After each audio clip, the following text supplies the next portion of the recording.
dumi shi an kama wasu sojoji guda biyu a ƙasar Burkina Faso suna shirya ma Kaftin Ibrahim Traore juyin mulki, kamar yadda rahotanni suke fitowa daga ƙasar Burkina Faso. Wayannan sojoji dai sojoji ne wanda suke fadar shugaban ƙasar Burkina Faso, kamar yadda bayanai suke fitowa daga ƙasar Burkina Faso inda ake cewa wayannan sojoji da suke yunkurin juyin mulki a ƙasar Burkina Faso suna cikin manya-manyan sojojin ƙasar Burkina Faso, inda aka saurare su ne ta wani wayar tarfo, inda manema labarai a ƙasar Burkina Faso suke ci gaba da yada wannan bayani dangane da dalilin da yasa aka gano suna shirin shirya ma Kaftin Ibrahim juyin mulki a ƙasar Burkina Faso, inda a cikin wayar salular suke bayanin cewa idan sun kama shi za su kashe shi ne kawai. Don haka ku biyo mu a cikin wannan bidiyon. A ƙarshen wannan bidiyon za mu saka muku jawabin nasu wanda aka naɗa ta wayar tarfo, duba da yanzu ƙasar Burkina Faso ta sauya ba irin yadda suka santa ba ne da. Dukkanin manyan sojojin ƙasar Burkina Faso ana kula da irin ayyukan da suke yi, kuma mafi yawancinsu ana sauraron dukkanin jawaban da suke yi. Wannan hira dai an naɗe ta ne yayin da suke fira, su ma ba su sani ba. A yanzu haka dai waɗannan sojojin suna hannu inda ake tunanin shari'a za ta yi aikinta dangane da wannan lamarin. Mutane da dama suna cewa shin sojojin ƙasar Burkina Faso menene suke so idan suka kama Kaftin Ibrahim Traore juyin mulki, duba da yadda Kaftin Ibrahim Traore yake kawo sauye-sauye a cikin ƙasar Burkina Faso, har ma za a iya cewa da ƙasashen Afirka gaba ɗaya, tunda yanzu kowane shugaba zai so a ce yana koyi da irin ayyukan da Kaftin Ibrahim Traore yake gudanarwa a cikin ƙasar Burkina Faso.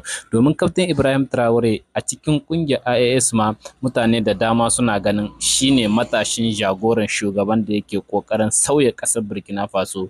Duba da wannan lamarin ne wasu suke ganin bai ga dalilin da zai sa a shugaban ƙasa kamar Kaftin Ibrahim Traore juyin mulki ba.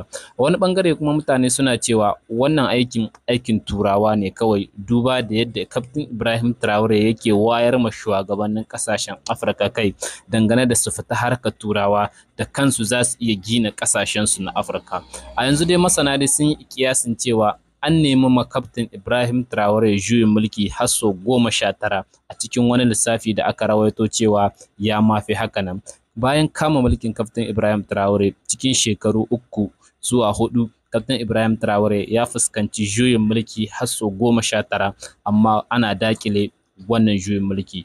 Wannan juyin mulki da aka yi yunkurin yi na yanzu shine karo na 20 wajen son ganin an kifar da gwamnatin Kaftin Ibrahim Traore, amma Allah yana kare wannan gwamnatin da Kaftin Ibrahim Traore. A yanzu haka wannan sojojin guda biyu da suka yi yunkurin juyin mulki a ƙasar Burkina Faso dai suna hannun hukuma a ƙasar Burkina Faso.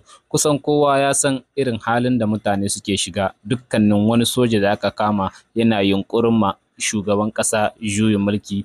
A kowace ƙasa kowa ya san irin hukuncin da ake ɗaukan ma wa'annan sojojin. A wata ƙasa ana kashe ka ne ma idan ka yi yunkurin juyin mulki, a wata ƙasa kuma ana kai ka gidan kaso a ɗaure ka ne, kamar yadda kowa ya san da wannan lamarin. Dukkanin wata ƙasa mai incin kanta, sojan da aka kama ya yi yunkurin juyin mulki ana ɗaukar hukunci mai tsauri a kan shi. Duba da wannan lamarin, musamman yadda shugaban ƙasar Burkina Faso, al'ummar ƙasar Burkina Faso a kowane lokaci suke fitowa suna nuna suna tare da shugaban ƙasar Burkina Faso. A duk lokacin da aka yi yunkurin masa juyin mulki, al'ummar ƙasar Burkina Faso za su fito su tabbatar ma duniya cewa su fa suna son Kaftin Ibrahim Traore. Don haka duk sojan da yake yunkurin juyin mulki, al'ummar ƙasar Burkina Faso sun san da makudan kuɗaɗe ne za a bashi domin ya gudanar da wannan juyin mulki a ƙasar Burkina Faso. Idan ba za ku manta ba, a kwanakin baya ma an nemi a mai juyin mulki da sojoji na kusa da shi wanda suke tare da shi a kowane lokaci,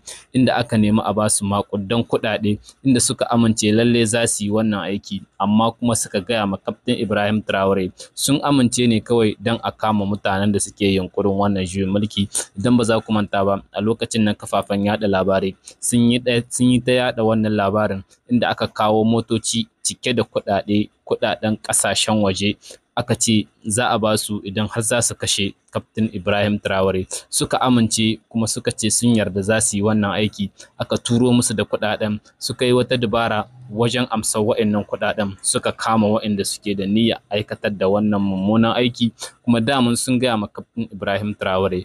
Don haka a yanzu dai Kaftin Ibrahim Traore yana cikin shugabannin da a kowane lokaci kake ganin ana son a musu juyin mulki, domin shi ne zamanto jagora a cikin shugabannin kasashen IAS. Domin ana ga idan aka kawar da Kaftin Ibrahim Traore za a iya cewa an rage ma kungiyar IAS karfi, domin a kowane lokaci Kaftin Ibrahim Traore yana kokarin aiwatar da wasu ayyuka wanda sauran kasashen ba za su iya shi ba, duk da ana cewa mulkin soja baya kawo sauyi na kasashen Afirka. Amma Kaftin Ibrahim Traore yana so ya tabbatar da cewa sojoji za su iya yin abin da 'yan siyasa ma ba za su iya ba. Don haka ne 'yan siyasa ba za su ji daɗin wannan lamarin ba, ko ta yaya za su iya ganin an kawar da wannan gwamnatin ta Ibrahim Traore. Yanzu dai ana jiran shari'a ta yi aikinta dangane da waɗannan mutanen da aka kama wanda suke yunƙurin juyin mulki a ƙasar Burkina Faso. Daman na ce muku za mu saka muku odiyon su inda aka kama su suna bayani dangane da juyin mulki wanda suke shirin yi. To sai ku gyara zama domin sauraron wannan bayani, amma sai dai da yaren Faransanci ne suka yi wannan magana. Za ni saka muku shi, amma kafin nan kar da ku manta ku danna mana alamar subscribe, sannan ku danna alamar ƙararrawa, da zarar mun ɗora sabon bidiyo za ku same shi. A sha saurare lafiya.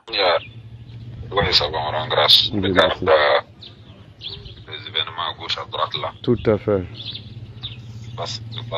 Mais grâce à vos prières, en tout cas, on compte au moins gérer cette situation rapidement. Sinon, vraiment, c'est pas facile. Donc, c'est par rapport à ça que le grand frère a dit de te contacter. Ouais, c'est ça. Voilà. Un topo de ce qu'il y a. Il y a déjà à ton niveau. C'est ça. Il n'y a même pas de problème. Sinon, effectivement, on s'est eu au téléphone. Oui. On avait eu à échanger pas mal sur beaucoup de sujets. Voilà, donc je lui avais donné mon accord. Je dis bon, c'est question, on va mettre tout en prière. Oui. Voilà, et puis voir maintenant comment on peut peut-être essayer ça dans les jours à venir. D'accord. Voilà. Donc je lui disais vraiment, il faudrait que... On ne pas aussi à bouger comme ça. Voilà. Ah, c'est ça. Voilà. Ok. J'espère que tu pourras te libérer encore. Oui. Mais déjà, ce que je demande, c'est de me faire déjà comment toi tu lis la situation en cours là. Et puis, quels sont les moyens, quels sont les moyens que tu penses pouvoir disponibiliser quoi. Ok. J'avais déjà fait un point. Pour dire qu'il fallait qu'on accélère, puisque si déjà on laisse même déjà histoire de, comment on appelle, la force spéciale de l'AIS là se mettre en place là. Ça c'est fini. Ça c'est fini. Pour être honnête, ça serait un peu très difficile. Donc ce qu'il y a lieu, c'est déjà anticiper ça rapidement. Bon, il y a 3 racines de l'arbre en tout cas qu'il faudrait vraiment mettre en urgence, les déraciner. Voilà, il y a côté sur les VDP. Voilà, il faut rapidement faire tout possible déjà. Les démoraliser, comme on a l'habitude de le dire. Quand ceux des ronds-points de Ouagadougou là, les Jouinguiens, voilà, je suis en train de mettre un truc en place à Ouagadougou. Et comme je le disais au grand frère, c'est manque de moyens. Puisque aujourd'hui pour aborder les gens, c'est comme on le dit là, c'est pas facile. Il y a des gens qu'on peut déjà les détourner déjà leur vision. Ah, on a vu que actuellement, avec la situation des Ouagalais et des Burkinabés en particulier là, voilà, donc je suis en train de mettre un système en place. Mais déjà, il y a quelqu'un que j'ai contacté hier nuit qui a promis de me revenir dans la journée d'aujourd'hui. Donc je vais attendre son retour pour ne pas qu'on se précipite pour faire quoi que ce soit. Et ces leaders-là, j'ai 4 leaders que je suis en train de vouloir peut-être détourner leur vigilance. Et si ces gens-là, je les dans mon lot, je crois que le reste, là, Inch'Allah, ça va aller.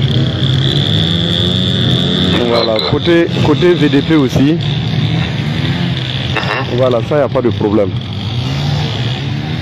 D'accord. Je peux déjà donner l'assurance à 40%. On va essayer de... T'as des bons relais là-bas? Non, si c'est ça seulement, ça, c'est même pas un problème. Ça, c'est un rien de temps. Un rien de temps seulement.